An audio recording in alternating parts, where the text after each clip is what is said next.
What's up, guys? It's Sean J. Says, and in today's video, I just want to talk about my top 5 games from E3. Now, of course, E3 is wrapped up, it's done for, it's in the books for 2013, and of course, did get to watch a lot of content from it. You know, like the Nintendo Direct. I watched a good bit of the PS4 event, and I watched all of the Xbox One event. Of course, it took me a minute because I had to watch my Heat play. NBA Finals time. If you guys don't know, I'm a big Miami Heat fan. Big three. We in it 2-2. But enough of that. Let's go ahead and jump right into it. My top 5 games out of E3. All right, at number 5. Oh, and don't worry, I'm reading off of my notes, so just bear with me on it. But at number 5, this game will hopefully revitalize the Nintendo Wii. I mean, I did make a video like a couple of weeks ago saying that Nintendo is failing, Nintendo is dead because there wasn't enough games for the Wii U at launch. I mean, it only had maybe you can remember 5 games. Maybe I only can remember 3. But with the new lineup from Nintendo Direct, they're going in the right direction, and hopefully, they'll push out more games quickly. But with this game, I mean, I absolutely love the franchise. I've been hooked on it since Super Nintendo, and I'm glad that they're bringing the HD graphics to it, to the Nintendo Wii. And of course, at number 5, I'm talking about Mario Kart 8. Now, one of the cool things I like about it is the new gravity wheel that they're bringing into it. So you can go all around the stage, and you can still be and you can still be right there in the midst of the action. But other than that, I mean, it's kind of self-explanatory with Mario Kart because I liked it since day one. I mean, it's a good game, and we'll see how well it'll do with the Nintendo Wii, and as they push it out for the holiday season.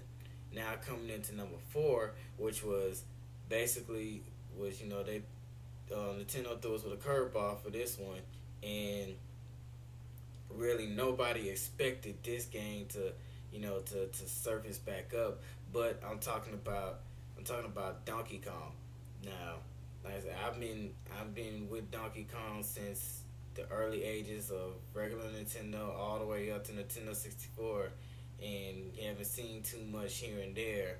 Um, but I'm really liking the HD graphics, and I'm really liking how they're expanding the the boards more with this new Donkey Kong. So hopefully we'll see what's going on with that when it comes out later on in this holiday season.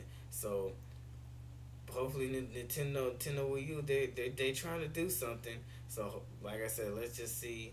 Let's just hope and pray that Nintendo doesn't come up with the Sega syndrome, and hopefully these games will help you know boost back up the Nintendo Wii. All right, and at number 3, I mean, this game right here. Once you hear what my number one game on this list is, you kind of understand why it's there. But this game almost took the number one spot on this list. I mean, because I've been a super fan of this series, and it only came out on the Super Nintendo and then Nintendo 64. I mean, this game paved the way for all the newer games and games that came out from its last release from the Nintendo 64 all the way on up with the combos and combo breakers.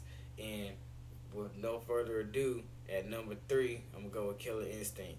I'm loving the graphics that Microsoft and Rare put together for this game, and of course, it's only gonna be on the Xbox One, but you just gotta see. And now it's been controversy. It's been controversy with it because with the demo once it's released, or if it's already released, I haven't read that far. But what I did hear is that from the demo, you actually getting the full game, but you're only coming with Jago.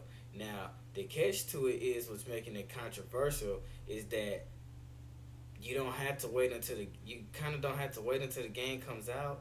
You can once you buy that demo, you can buy the characters that you buy the characters that you want. So say if you like Jago, Glacius, and Cinder, you only want to play with those characters. Then you can just go ahead and go ahead and buy Glacius and Cinder because when you get the demo, you're gonna have Jago. So you'll have Jago, Cinder, and Glacius, and you can play their storylines. You can play them in multiplayer and different things like that. I mean, some people don't like it. Some people do like it. I mean, you have the guys who really wants the whole game like myself because I want to master the game. I want to play with everybody. And of course, you have the people that's like, oh, I love that idea because I get to play with. I can buy the characters that I want. I don't have to play with all the other characters if I don't want to.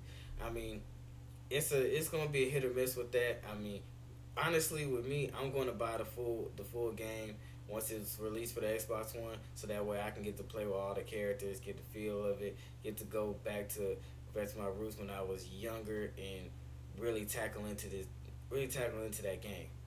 All right, at number two, I really, really, really am amped up for this game because I really want to see what Bungie is going to do with this game.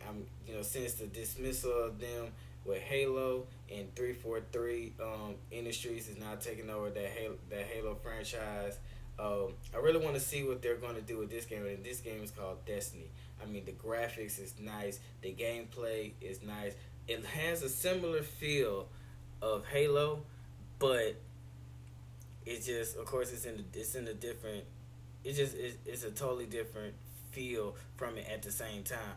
I mean, basically, it's just like the world and the solar system is being taken over, and it's really like only one last city, and everybody's in this city, and basically you have to either stand up or get your world taken over. And I'm kind of liking that. But when I seen the gameplay, I mean the guns look similar, and how everything looks and feels as far as looking at it like Halo, it looks the same. But I really just want to see how Destiny can differ itself from how it looked from when they had Halo, the Halo franchise. So I'm really kind of anticipating Destiny, and hopefully we'll see how it goes from there. And of course, at number one. Reason why this game is number one is because all around graphics with the Frostbite engine. EA did its thing. I mean, you can blow up structures and different things, and and from the demo, from what not from the demo, but from the preview that they showed at E3. I mean, I seen somebody shoot a part of an airplane, and the airplane just slid across and knocked over enemies. And of course, if you don't know what I'm talking about right now, it's Battlefield 4. So Battlefield 4 is my number one because, like I said, because of the graphics, and also because of what the game entails. They really spent their time and stepped it up from Battlefield 3. I mean, like I said, the graphics is amazing, and also you can use a tablet to control some of the aspects of the game. Say if you're in a let's just say you're in an aircraft carrier or something, and you're parked across the sea, and your squad on the ground needs help. With your tablet, you can control missile fires and different little things, different type of airstrikes, and you can intertwine that into the game. So that's something different that you haven't seen before, and so that's why I'm choosing Battlefield 4 as my number one game out of E3 this year. I mean, there were some honorable mentions like Call of Duty Ghosts, which, I mean, Call of Duty is Call of Duty. I mean, I'm gonna get that regardless. That's just self-explanatory. I mean, it wasn't really anything exciting to me about, or extra exciting to me about Call of Duty. I mean, I'm in love with the franchise, so I'm definitely going to get the game. Super Smash Brothers is another honorable mention. I mean, it looks good with the HD graphics. Of course, it comes out next year. They added a few players. Like, they added one of my all time guys, Mega Man, the classic Mega Man. So that's gonna be pretty dope. And of course, they also added the Wii U trainer girl. I'm kind of trying to see how that's gonna fit in with that. But we'll see how that goes. Metal Gear Solid 5, it looks great. That's another honorable mention, but I mean, when you put Metal Gear Solid 5 in the mix with all the other games that I listed, it doesn't necessarily fit the bill. It would probably be a strong number 6 or 7 on my list. And of course, also the Zelda remake. Now, there's been rumors that they were going to drop a Zelda game for for the Wii U, but I thought they was gonna have a whole new game for it. But it's only just a remake. But I mean the remake might be solid, so we'll just see how that goes. But tell me guys what you think in the comments down below. What you think about my top 5 games from E3 this year. Maybe your list might be different. Maybe your list might be the same.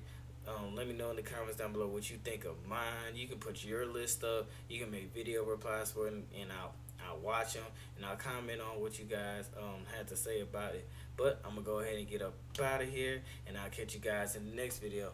I'm out.